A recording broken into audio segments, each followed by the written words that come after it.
Tuhan berkati, jumpa lagi dengan saya di channel Ikut Tuhan. Pada pertemuan kali ini kita akan merenungkan bersama-sama Injil Lukas 3 ayat 1 sampai dengan 6. Mari kita dengarkan bacaan ini. Dalam tahun ke-15 dari pemerintahan Kaisar Tiberius, ketika Pontius Pilatus menjadi wali negeri Yudea dan Herodes raja wilayah Galilea, Filipus saudaranya, raja wilayah Iturea dan Trakonitis, dan Lisanias, raja wilayah Abilene. Pada waktu Hanas dan Kayafas menjadi imam besar, datanglah firman Allah kepada Yohanes anak Zakaria di padang gurun. Maka datanglah Yohanes ke seluruh daerah Yordan dan menyerukan, "Bertobatlah dan berilah dirimu dibaptis, dan Allah akan mengampuni dosamu." Seperti ada tertulis dalam kitab nubuat-nubuat Yesaya, ada suara yang berseru-seru di padang gurun, "Persiapkanlah jalan untuk Tuhan, luruskanlah jalan baginya. Setiap lembah akan ditimbun, dan setiap gunung dan bukit akan menjadi rata. Yang berliku-liku akan diluruskan, yang berlekuk-lekuk akan diratakan, dan semua orang akan melihat keselamatan yang dari Tuhan." Demikianlah sabda Tuhan.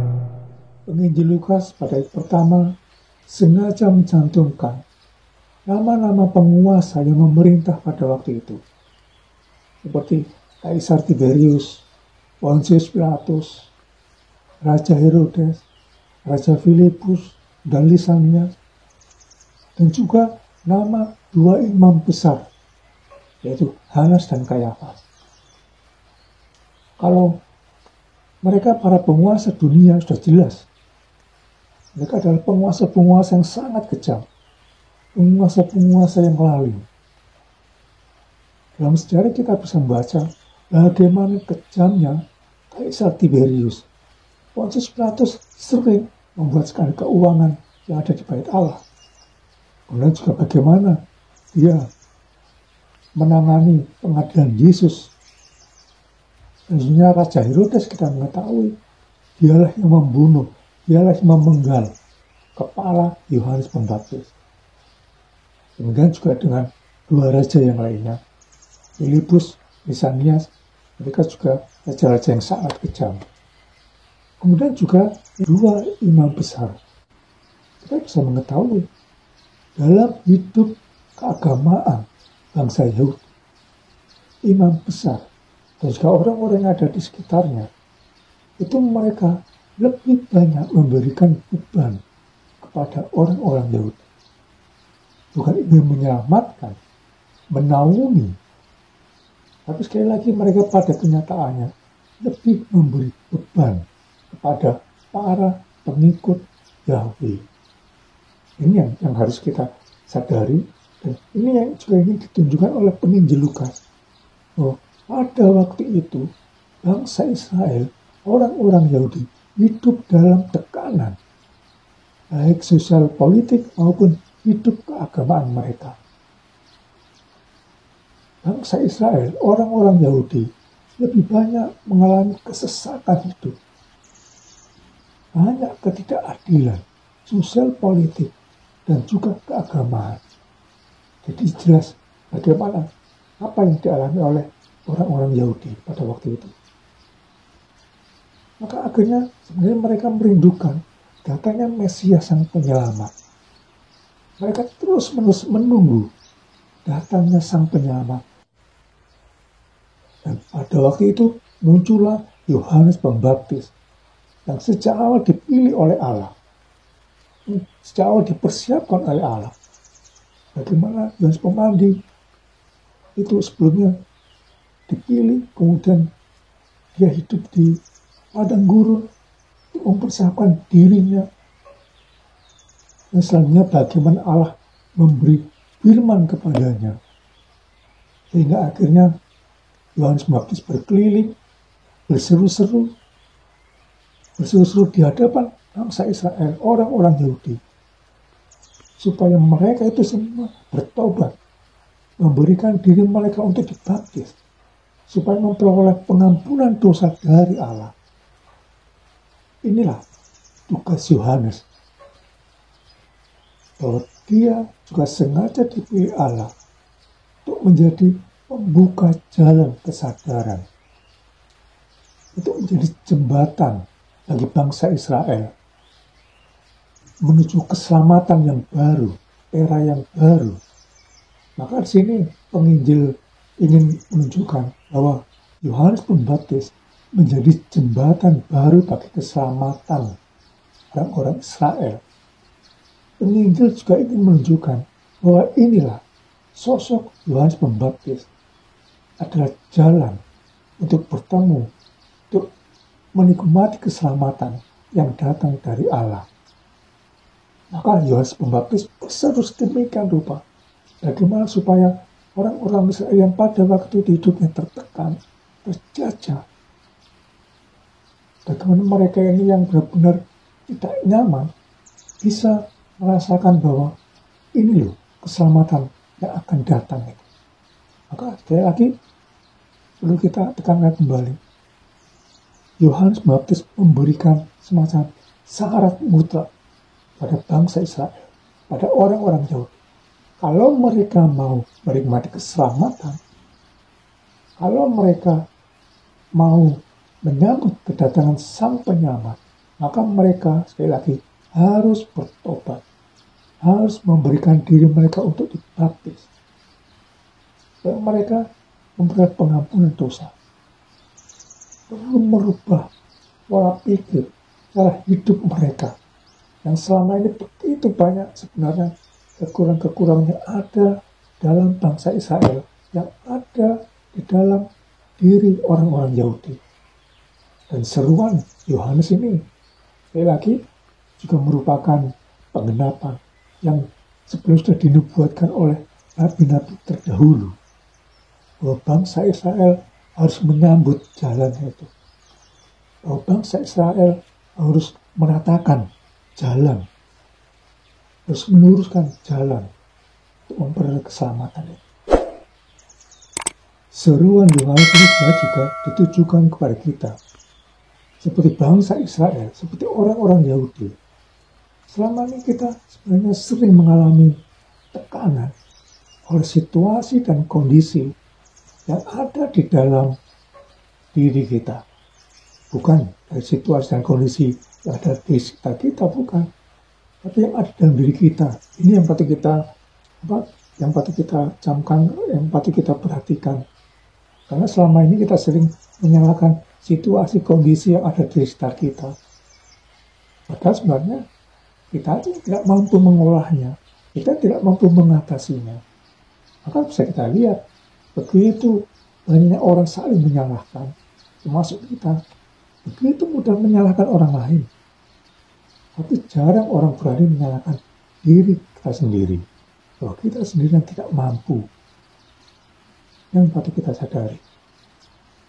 Kenapa? Ya, diri kita ini sering lebih senang berkubang dalam keduniawian, berkubang dalam keberdosaan. Banyak orang yang ingin sesuatu yang besar, sesuatu yang berlimpah, tapi dia hanya ingin enaknya saja, tidak mau berusaha, tidak mau bekerja. Yang dia inginkan sesuatu yang tinggi, mempunyai harta berlimpah, kemudian juga bisa dihargai orang lain. Tapi dia tidak mau, istilahnya mau membangun keinginan. Bukannya tidak bisa, bukan. Tidak mau. Kalau ada kemauan pasti akan bisa. Dan ini yang sering menjadi tekanan dalam diri kita itu. Banyak orang yang jatuh pada fatalisme, yang merasa tidak bisa apa-apa. Dalam hidup ini sudah nggak mampu apa-apa. Padahal dia perlu makan. Kalau mau bisa makan ya harus bekerja, harus berusaha. Kemudian di lain pihak ada orang yang begitu agresif mengejar hal-hal duniawi. Dia bekerja siang malam, bagaimana berusaha supaya memperoleh harta yang banyak, memperoleh uang yang banyak. Hidupnya selalu dipenuhi kerja, dan kerja. Bahwa dia akhirnya diperbudak oleh keinginannya itu sendiri. Sampai akhirnya dia merasa tertekan kalau tidak kaya, kalau tidak berlimpah, dia merasa kecil di hadapan orang lain. Dia merasa tidak berarti. Ini yang perlu kita sadari, bahwa banyak orang-orang modern sekarang ini diperbudak oleh keinginannya sendiri. Dia itu tadi bisa tertekan. Kalau tidak seperti orang lain yang punya kekayaan besar, dia merasa minder, dia malu, dia tertekan. Maka dia berusaha sedemikian sampai pada dengan cara apapun akan ditempuhnya. Dan ini yang sekali lagi yang memperbudak manusia zaman sekarang ini. Hal-hal keinginan dunia yang tidak teratur. Yang harus kita perhatikan.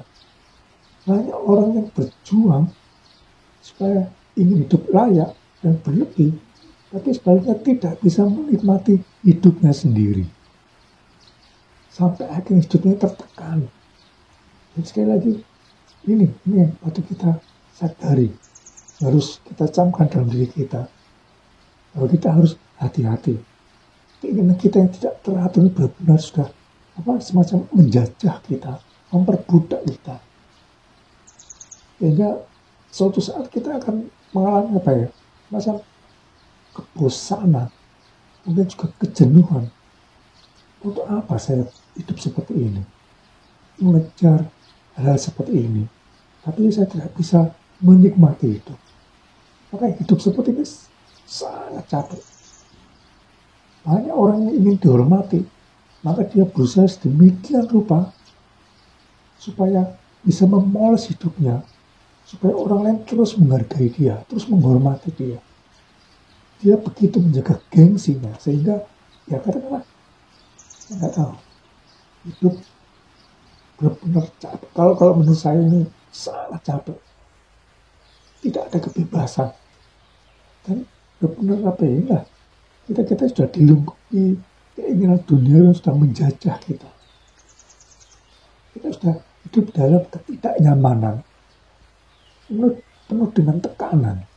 Dan inilah yang harus dirubah. Apa sih yang kita butuhkan di dunia ini? Selain keselamatan, kebebasan dalam hidup. Hidup dalam Allah ya maksudnya sini, bukan hidup tanpa batas juga. Tapi hidup bebas di dalam Allah. Bisa mengecap keselamatan.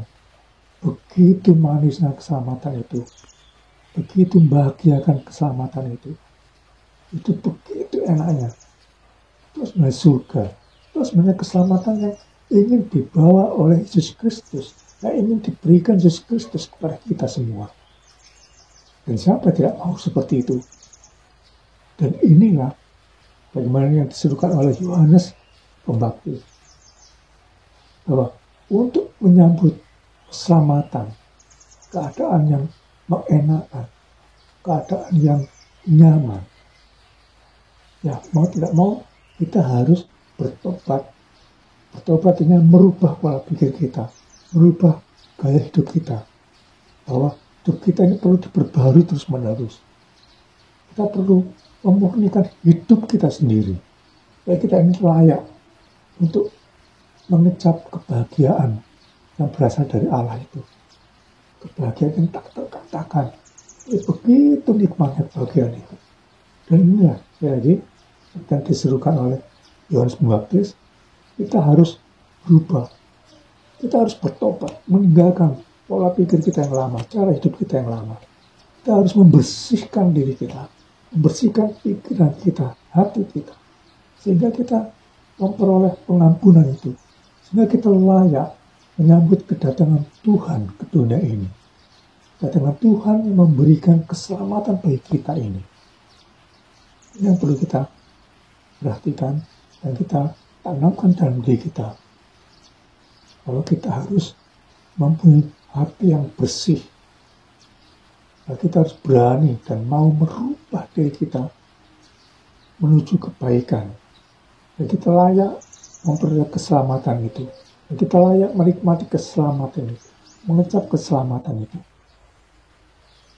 Maka mari pada masa Advent ini kita juga menyiapkan hati dan pikiran kita. Kita merubah pola pikir kita, hati kita, cara hidup kita, seluruh kehidupan kita. Kita luruskan jalan. Banyak batu sandungan dan juga lubang yang akan menjerembabkan kita. Jalan berikut begitu banyak. Tapi yakinlah, berjuang bersama Yesus, berjuang bersama Allah kita, maka kita bisa mampu. Maka sekali lagi, menyambut kedatangan Tuhan, terutama pada masa Advent, kita menyambut Natal nanti, bukan hanya sekedar kegiatan rutinitas tahunan kita, tapi lebih dari itu, bahwa kita menyiapkan diri kita terus-menerus. Kita layak memperoleh keselamatan yang datang dari Tuhan. Amin. Salam, Tuhan memberkati.